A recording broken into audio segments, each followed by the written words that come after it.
Welcome, everybody. This is Avoiding the Addiction Affliction, brought to you by Westwards Consulting and the Kenosha County Substance Abuse Coalition. I'm Mike McGowan. A while back, I had a conversation with Walter Hendrickson, who was chronicling his quest to stop using marijuana on TikTok. I spoke to him on day 6 of that quest and asked him to come back, and Walter has been generous enough to join us again to let us know how it all went down. Welcome, Walter. Man, I am so happy to be back. Well, I can't tell you how many people have asked me about you, and anybody who hasn't followed you on TikTok can go back and watch all of the time. But I got to start. How's it going? How'd it go? Man, honestly, I feel like a different person. I don't know another way to say it. I went into it, like I said, throughout the videos, kind of on a whim, wondering, would things change? And sure enough, they did. I kind of say that a little excitedly. Yeah. But even just the stark contrast between sitting here talking to you on day 6 versus now, there's just not a comparison for the difference. It's still going. I've decided I'm going to continue to not smoke and pursue a clean and sober lifestyle, which that came through a lot of introspection, a lot of thinking, and I suppose a lot of revelation that kind of happened along the Mhm. way. I mean, it was not it was not an easy month to endure for more than just the reasons of stepping away from daily use, but there was a tremendous amount of pride that came with having finished, and then there was this kinda, "Well, how much more can I do with this kind of mindset?" And that has been a particularly fun, if challenging avenue to walk down. But, yeah, as far as how it went, I think I grew as a person, and I think that's all we can really ask for. Well, how many days has it been now, or have you stopped keeping track? Honestly, I commented, I wanna say I'm trying to remember, it was 45 days ago, that was the last day I really counted. Let me well, So we're here, 50 some into this, right? yeah, how many days ago was October 1st, 2023? 51 days. 51 days. Okay, I'm not going to be the first one to tell you this, but, and that's part of what I want to ask you. You look great. How many times have Man, you thanks. heard that? Unbelievable amounts, but whether it was from the comment section where in the beginning, I kinda thought like, "Yeah, yeah, you're just trying to chirp me up to keep me motivated." But then more and more when I would see, like, my family members in person, some of them didn't know I was on the journey I was on because it wasn't like I was advertising to everybody that I was getting lit every day of my life. But it started by me kind of noticing, like, wow, the flakes on my face are not really there anymore. And I don't have this like redness all throughout here. I had psoriasis. And then all of the psoriasis on my body went away. And I didn't do anything different, but stop smoking. So I don't want to say that like smoking weed perpetuated me having psoriasis or anything, but I'm starting to wonder if it did because I've not had any kind of breakout. I've not taken any kind of lotion or medicine or topical care. Literally, the only change in my life I've made has been the one where I stopped smoking. So, Well, let's talk about the physical part first. Talk about sleep and appetite and exercise, and let's talk about the um, physical body first. Yeah, so sleep was kind of a fickle B word there for a little while. I just insomnia in the beginning it was nothing, and then there was this feeling of like living like a zombie and being like, I know if I smoked I could sleep. And then it kind of evolved to where I would get sleep, but that sleep I was getting was plagued by some crazy dreams. And I want to say, really, after the third week, I finally got what I would say was like a full, comfortable night of sleep where I woke up and I was like, hey, I liked that. And now dreams don't seem as intense, still vivid, but not nearly on the scale that they were there in the beginning. And I definitely think that alone, just getting good sleep changed my attitude, helped me kind of feel more motivated. My appetite also kind of disappeared. My roommate was very insistent because I've battled my really since I was like 14 years old with anorexia. And Mm. so on the eating thing, I had a lot of people that support me. Well, I 3 people that I continuously talk to about whether or not I'm eating. And I did that even when I was smoking every day. But uh, eating in the beginning was kind of nauseating, which it was something I just did as obligation. And because I knew I'd have to answer to people that constantly talk to me about whether or not I'm eating. Mm. And so there was a level where eventually that kind of shifted to where I was able to eat food and not feel like it was just a chore. I want to say that probably, I mean, sometimes eating still feels like a chore. I'm not going to lie about that, but I will absolutely say that the ease of eating got better. I mean, my roommate would make me make food, like a big mess of food, and then be like, "You know, you're going to eat today, right?" And Oh, I'd be like, so nice. "Yeah, I will." And so as with a lot of things, I kind of got into it with this mentality that, like, all right, I'm going to stop smoking for me. And then for example, when my grandma passed away, a lot of people were like, keep up with this sobriety thing for your grandma. And I can remember having this distinct realization at the time, like, no, I need to do this for me. She would hate the idea that I got sober because of her. She would Mhm. want me to do it for me. And I started learning, I guess, in my own ways, and really is just through thinking it out, that I needed to continue to do things that were good for me and for nobody else but for me. And doing those things for me, my relationships with other people would benefit and my relationship with myself would benefit. And that's still a path I'm having to walk along, but I'd say one of the biggest lessons, as a constant people pleaser, doing something for myself has always been really difficult, and this has really kind of shaped my inner dialogue to Mm. where I recognize the things I do need to be for me first. Otherwise, they're likely not going to sustain. I dropped you a note, and I'm sure I wasn't the only one when you went on TikTok and talked about your grandma passing, saying that's a high risk time, right? To go back to using. And I think I said something about relatives and friends, and you emailed me back and said, already happened. Yeah. So not everybody was supportive of your quest, but I bet people were. There were so many people who were, right? Yeah, I mean 100%. And honestly, the more my family members found out about what it was I was doing, the more they kind of passed it around. And yeah, I'd be lying if I said it wasn't offered to me a good chunk of times. I mean, when you're a stoner and you see your stoner people, it's just going to come up. And Hmm. when it did, there was that element where I had this worry that perhaps my relationships with people would change because I wasn't doing what I was doing. And what I found was that once I just told them this is where I was, it didn't go into like a nagging, will you smoke with me thing. It went into oh, we'll go smoke outside, we'll be back. And there was never this moment of judgment from me to them. I mean, it's legal. Not everybody had the same issues with it that I do. But I think when I just approached it honestly and I kind of got away from I'm afraid my relationships are going to be affected, I found that none of them really were. It was just a matter of being honest with them, and if they did it, they didn't rub it in my face or try to goad me into doing it with them.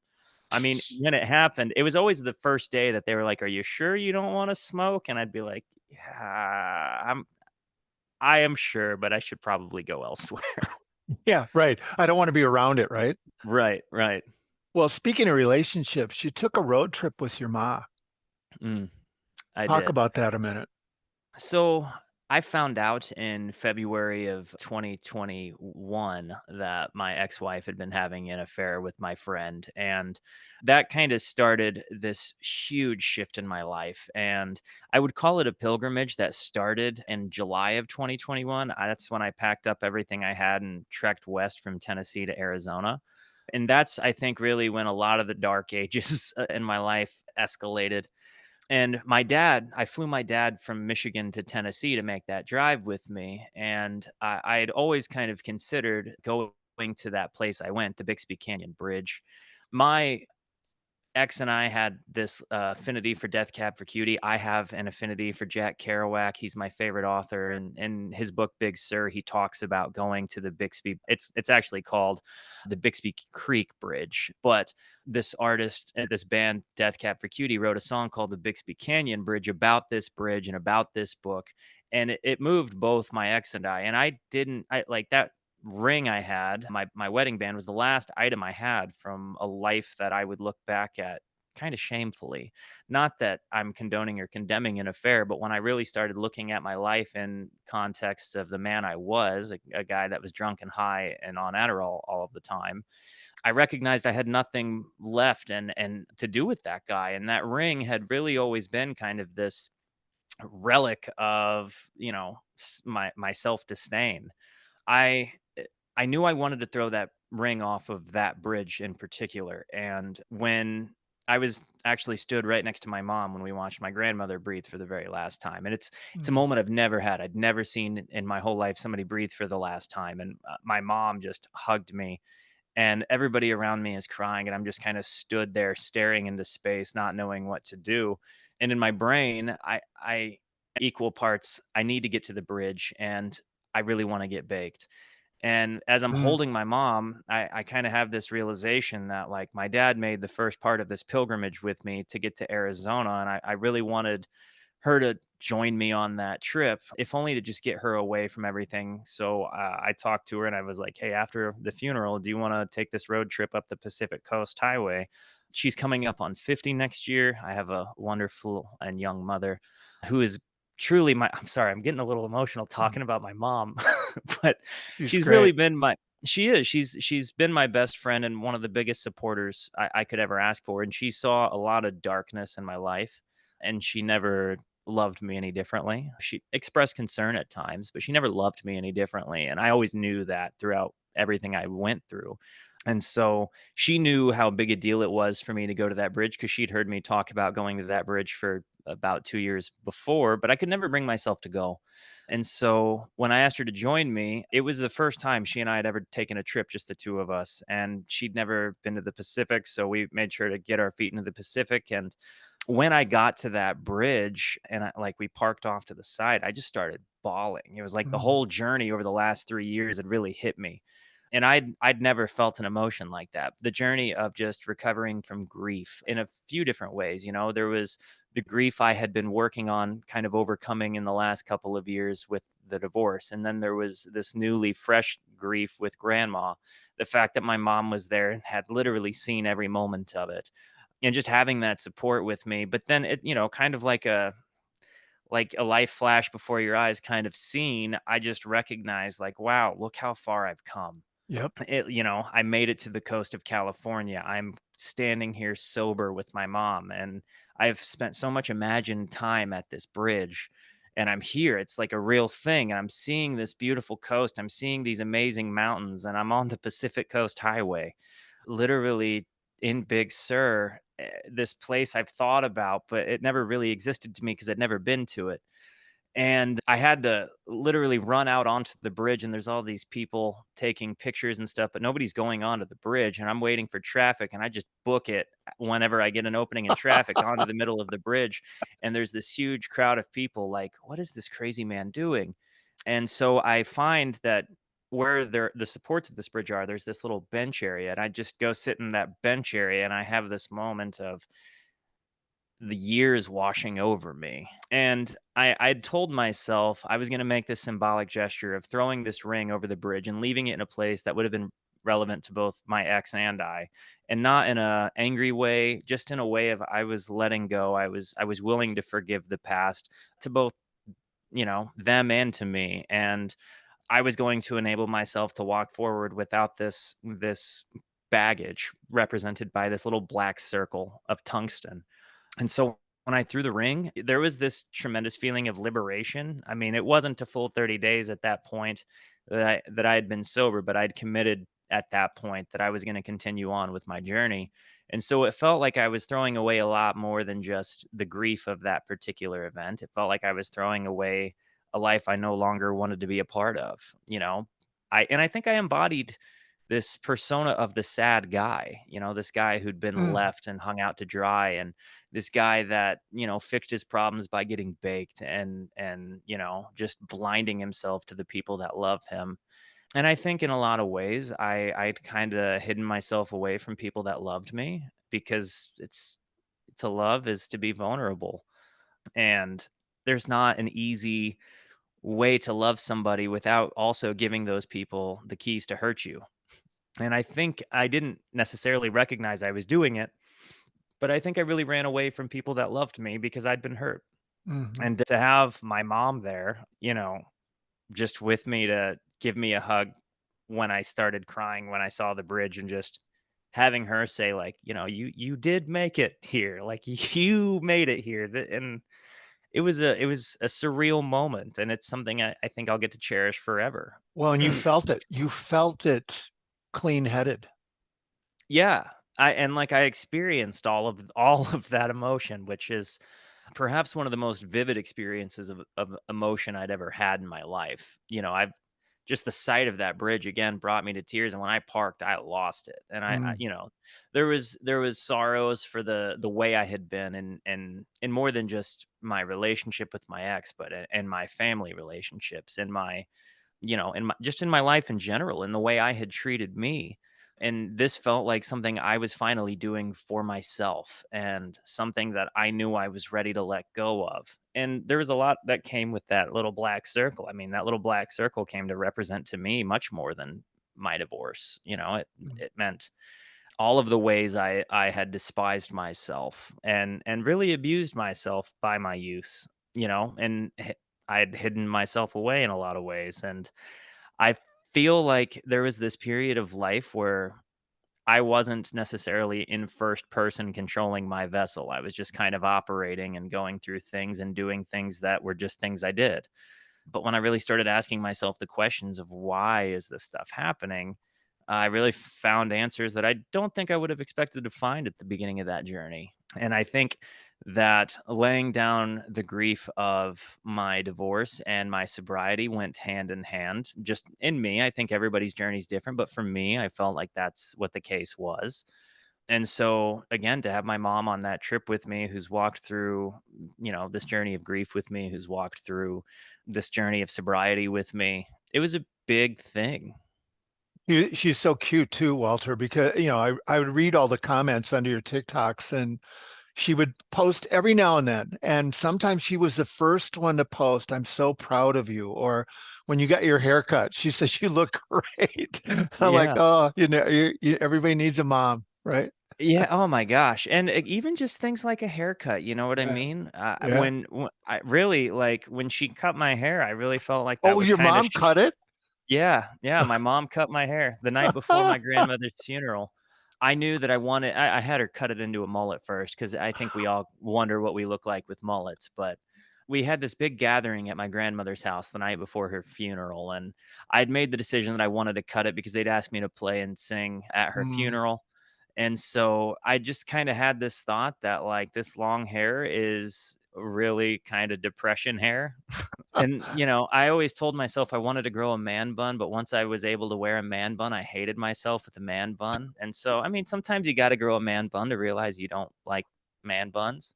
And I think that's what happened. And when she cut my hair, I put a video up on TikTok just talking about that experience and Yeah, how yeah. special that is, because she's always been the one that cut my hair when she was around. And I would go longer without getting a haircut if I knew I'd see her, and even if, a couple of weeks. So when she cut my hair, there was just this kind of, I don't know, if that alone felt like a step forward. And Mm. so, and we knew we were going to the bridge together at that point. And even just when I cut my hair, she had commented, along with a lot of my aunts and uncles, that it just seemed that my countenance was different. Like I looked different as a person, yes, but the big difference in my appearance didn't come from a haircut. It Mhm. came from the way I was carrying myself. Well, and you also, for me, passed another hurdle a couple of weeks ago. I was cruising your stuff and you posted on a Saturday night, "I'm bored." And Yeah, and I'm like, that's still a okay, problem. yeah, well, that is a problem for people who are recovering, because at that period of time, you could have just, right, Yeah, lit that'll up. cross But my mind. yeah, yeah. So what have you discovered about boredom and keeping your mind active and on track?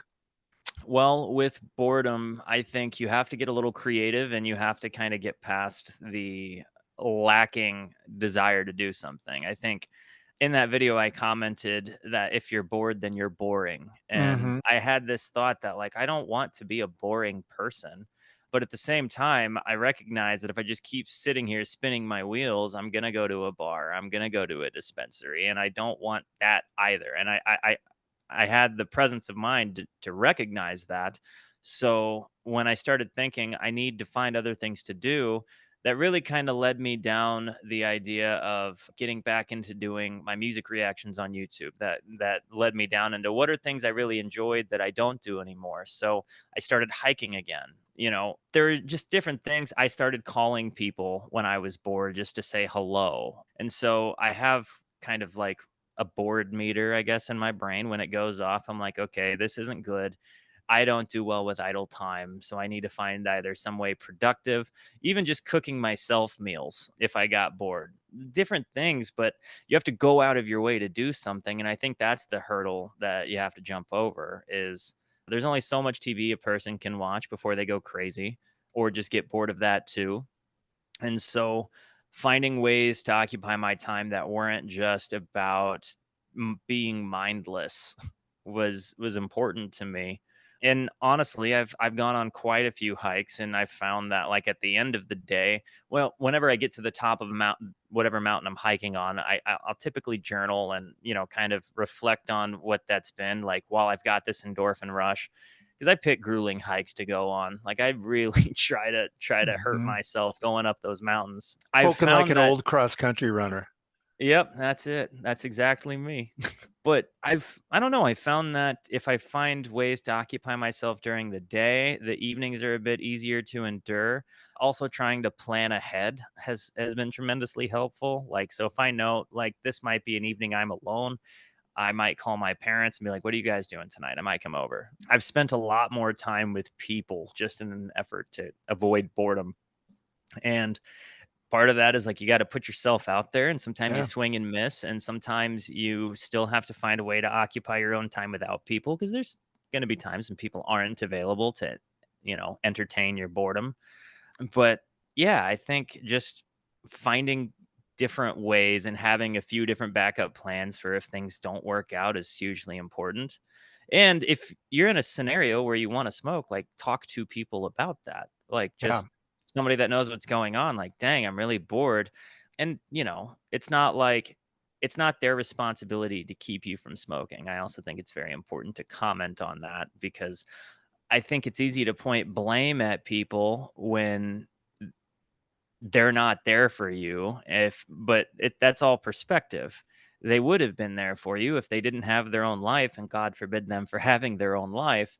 I think it's important that, to me, it's been important that I take responsibility for the way I feel as I feel it and recognizing that you're allowed to have emotions, but it's also equally your responsibility to overcome those.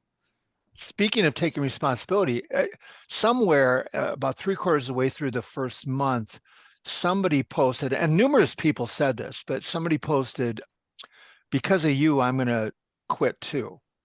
And you immediately commented underneath, no, no, no, no, no. Yeah. And do you remember what you said? Yeah, I said that they were quitting because of them, not Yep. because of me. I recognized, well, I never started to do any of this thinking I was going to become some sort of inspirational thing. I was just trying something on a whim. And I did not set out on a quest to get people to be prohibitive on marijuana. I set out on a quest of personal discovery. And I think if people say, I'm doing this because of you, they're doomed to go back to what they were doing. And I recognized that very quickly for me. When I decided to make this decision, I did that for myself. And I hadn't at that time decided if I was going to go back or not. But I think it's very important that if people, and you can say, I'm doing it for my kids, I'm doing it for X, Y, or Z. But at the end of the day, if you don't do it for yourself, it's easy to Yep. let people down. And I think that as a result of you making a choice for yourself, your kid's life is going to be better, whatever the case may be. But that decision has to be for you because otherwise it's just not going to have any stopping power. Yeah. In I, my and I could be wrong, but that's just where my perspective is. I didn't do this to be an inspiration. I did this to benefit me. I think that's when people are most inspirational is when they don't do things to be inspirational. That's not to take away from how honored I am that people would say that. Like, that sentiment is so beautiful, and honestly, it's really touching, but I think it's super important to comment that it needs to be for the individual and not, that's what the because needs to be. Yeah. I want to ask you some more questions about your current TikToks, and quest, for lack of a better word, but I want to give you a chance to wrap the marijuana part in a bow because you did a really nice job day 30 of saying, is weed addictive? And answering the question. So I'll ask it, is weed addictive? I think that weed can be addictive. I think that it's all down to the individual. I would say that if you are making decisions in your life that aren't that great to be able to smoke marijuana, it's likely an addictive thing to you. I think that only introspection can tell from person to person, and you have to be willing to be honest with yourself. I think to me, weed was absolutely addictive. When I looked at my life, when I looked at how I was self medicating, when I looked at the way I allowed it to affect my relationships with people, I'd be a fool to say it wasn't. I also see a completely different narrative as possible where, yeah, it can be beneficial for people that have chronic pain and don't want to use opiates. So, you know, if you want to play, devil's advocate or argue the lesser of the two evils, a lot of people seem to want to do that. But I think that marijuana can absolutely be addictive if you are a person with an addictive personality. If you are a person that self medicates, if you're a person that has previously had substance abuse problems. But I think it all boils down to each individual. For me, absolutely, yes, weed was addictive. And, I would be a fool not to admit that. Yeah. And that's the way you answered it on your day 30, which is it's an individual thing. And for you, you're liking life a little bit more. But so now you have a new bunch of videos. And Yeah. instead of as weed Let's be addictive, introspective. yeah. So what is your tagline now? Let's be Hmm. introspective. Now, the first one I got to ask you, Walter, is do you think you would have been in? A lot of people say weed makes them introspective, but you're coming out of this the other way, and your introspections are really deep. Man, it's funny because I think yes, weed can absolutely make you introspective. It can give you funny thoughts, whatever, but when you smoke so much weed that you don't have that feeling anymore and you're just existing, that goes away. Yep. And I think it's the way it's used. For me, I wasn't getting introspective. I was just trying to deal. And Yeah. there's a big difference there, and I found that I wasn't asking myself tremendously deep questions. I mean, I had plenty of high ideas along the way, but that's not to say that it wasn't, it wasn't layered in introspection whatsoever. It was just, "Whoa, it's crazy to think I'm a speck." And, Oh, and that now sounds like college to me. Yeah, right there. yeah, Yeah. and now I think being introspective, even just asking myself questions, I I've worked in finance for a long time and it's what I know, but it's not necessarily what it's not it doesn't always feel like meaningful work. And I think for the first time I started thinking like, what meaning does my life have? Mm. And I'd never really asked myself that question before. I think some people have an easy answer like, "Oh, it's to be a good parent," or, "Oh, it's to help people."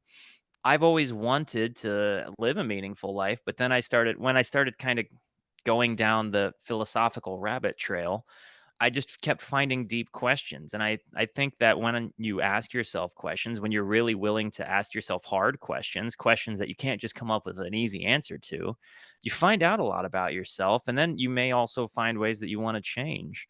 So, as far as introspection, I mean, that's really where I recognize that boredom was probably going to be the thing that Mhm. bites my Mhm. sobriety in the butt. That's kind of where I recognize that, like, I want to do something that I see as intrinsically meaningful. And so, how do I find that?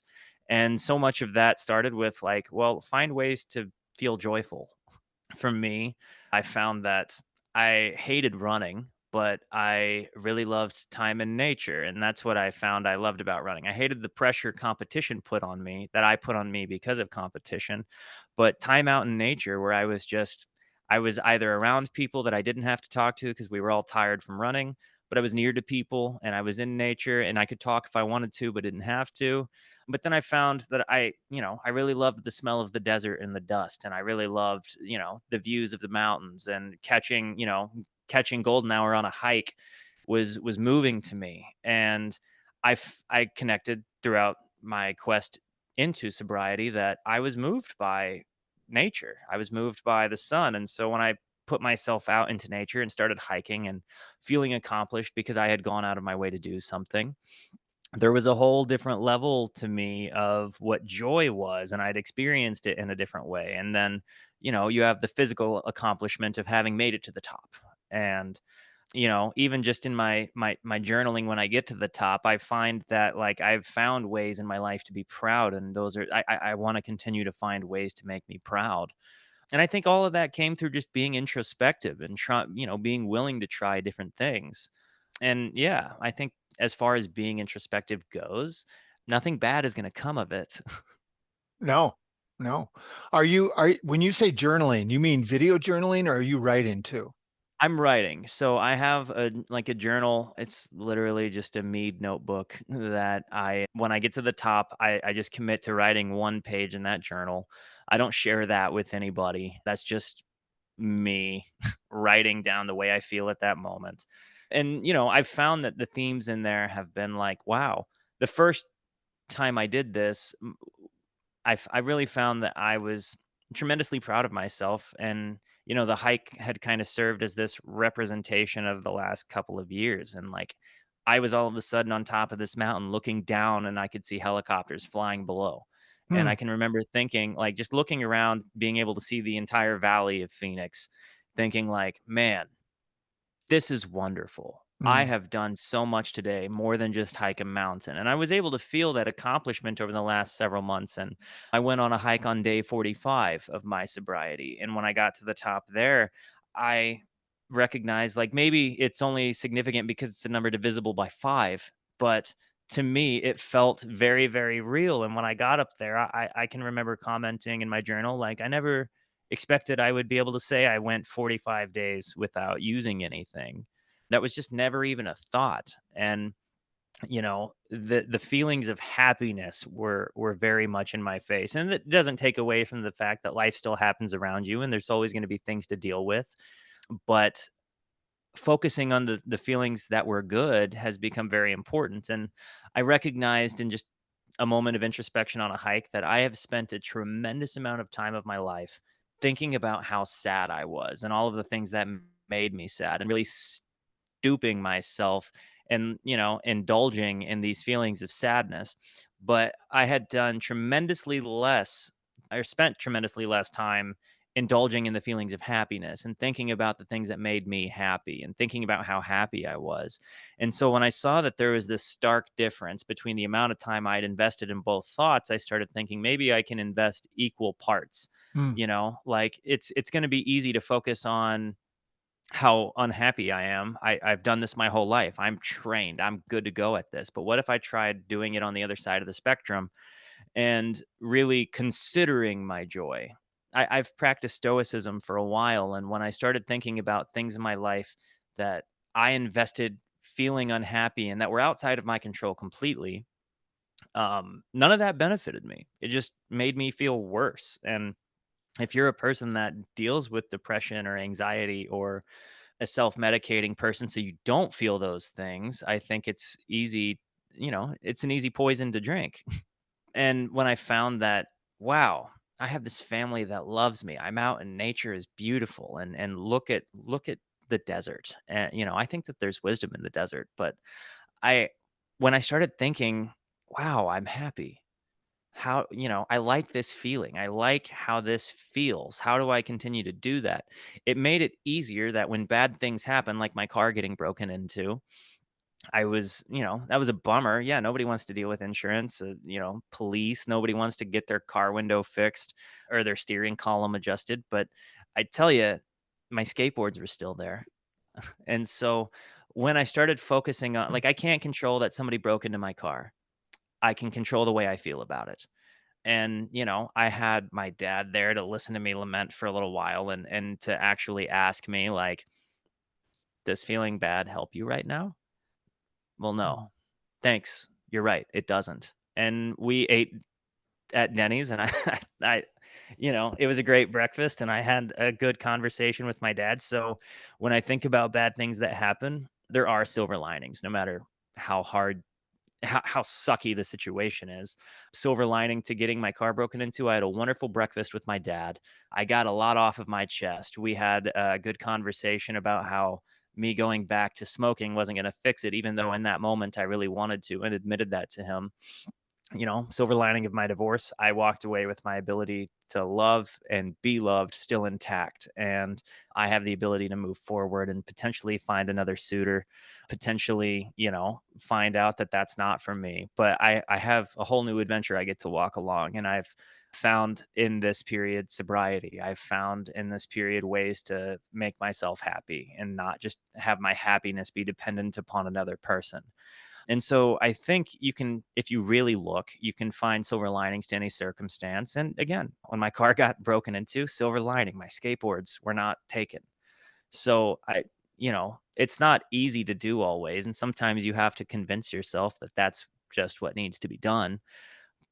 But I think life's a lot more manageable when you learn how to do that. And the more you do that, the more your brain just kind of instinctively does it for you. The longer I've invested in considering my joy, the more things I find to be joyous about. Wow. Okay. I'm gonna make that be your last sentence. That's just a great bow to wrap the present in. Walter, this has been just, first of all, it was so nice of you, day 6, in the middle of, I know, bad dreams and, physical not sleeping and feeling like crap, to come on and do a podcast and then to come back later. And so many people are supporting you and have followed the quest, which puts some pressure on, but you've handled it very well. And there's so many people rooting for you. And I hope you don't won't mind if I ask you to come back on and tell me in a couple months what the new introspections look like. I would absolutely love to. Honestly, Uh, this is I think good for me too. It's nice to be able to talk about it in a controlled environment, and you know knowing that there's not judgment there, but also I do feel like maybe this is my way I get to help people. yeah, And a lot of it came from the comments section of people just being like, maybe this is what you were supposed to do, yeah. is just be an honest person. And I really appreciate being given the opportunity to do that. Well, I'll tell you what, Walter, it is about as honest of a daily look on what it's like to spend the first month in recovery as I've experienced in a long time, and I've experienced a lot. So thanks for bringing us along on the journey. And for those of you who are listening, not every week is going to be as good as this, but this is about as good as it gets. So please listen in next time. You never know what you're going to hear. We invite you to listen to Walter's TikToks and watch them, as well as there'll be links to his YouTube channel as well. Follow along. Until next time, please stay safe. And as Walter would say, get introspective.